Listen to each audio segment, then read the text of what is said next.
So చాలామందికి doubt ఉంది. Mobile నంబర్‌లో సున్నాలు ఎన్నుండొచ్చు? సో సున్నాలు ఉండాలంటే ఏడో స్థానంలో ఉండొచ్చు, ఐదో స్థానంలో ఉండొచ్చు, ఆరో స్థానంలో ఉండకూడదు, పదో స్థానంలో ఉండకూడదు. మొత్తం ఫోన్‌లో సున్నాలు లేకపోతే చాలా మంచిది.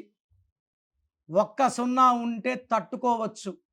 2 సున్నాలుంటే ఇబ్బందులు. 3 దానికన్నా ఎక్కువ మంది 9000012300 ఇలా ఉంటాయి కొన్ని ఫోన్స్. ఇన్ని సున్నాలు ఉన్నప్పుడు ఆర్థికంగా ఎంత బలంగా ఉన్నా పడిపోతూ, పడిపోతూ, పడిపోతూ వస్తారు. ఆర్థిక ఇబ్బందుల్లోకెళ్తారు.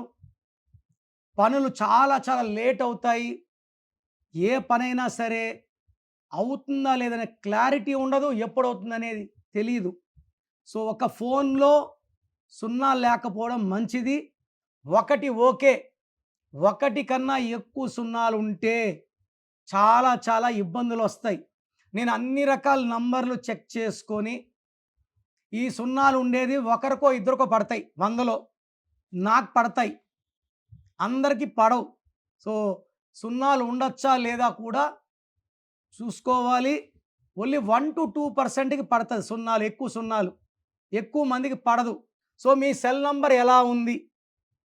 టోటల్ నంబర్ కౌంట్ ఎంత? అది మీ డేట్ ఆఫ్ బర్త్‌కి మ్యాచ్ అవుతుందా లేదా? మీ పేరుకి మ్యాచింగ్ ఉందా లేదా? చెక్ చేసుకోండి.